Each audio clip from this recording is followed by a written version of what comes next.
হরে কৃষ্ণ বন্ধুরা, তো আজকে আমরা বাড়ির সবাই মিলে চলে গিয়েছিলাম ভুবনেশ্বরী মায়ের কাছে। তো আজকে সেখানে ছিল মায়ের 21তম উদযাপন। তো আমরা সেখানেই চলে গেছিলাম। প্রথমেই চলে গেলাম মায়ের কাছে, দিয়ে মাকে দেখো তোমরা একটু দর্শন করে নাও। তারপরেই খেয়ে নিলাম একটু চরণামৃত। তারপরে দেখলাম এখানে বহু লোক ভোগ খাচ্ছে, তাই আমরাও কিছু না ভেবে আমরাও চলে গেলাম মায়ের ভোগ খেতে। তো তোমরা একটু মায়ের ভোগ দর্শন করে নাও। তো শুনেছি নাকি ভোগ দর্শন করলে দুর্লভ সব কাটে।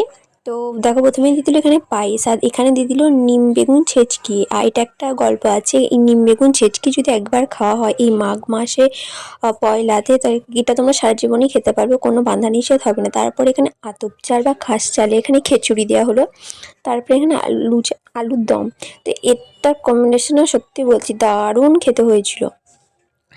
তারপরে এখানে দিয়ে দিল তোমার মাছ ভাঙা দিয়ে টক, এটাও খেতে খুব সুন্দর ছিল। তো আমার তো যে কোনো ভোগই খুব সুন্দর খেতে লাগে, আমি জানি তোমাদেরও ভালো লাগে। তো তোমরা বলো আমার এই মিনি ব্লগটা কেমন লাগলো কমেন্ট করে অবশ্যই জানিও। টাটা।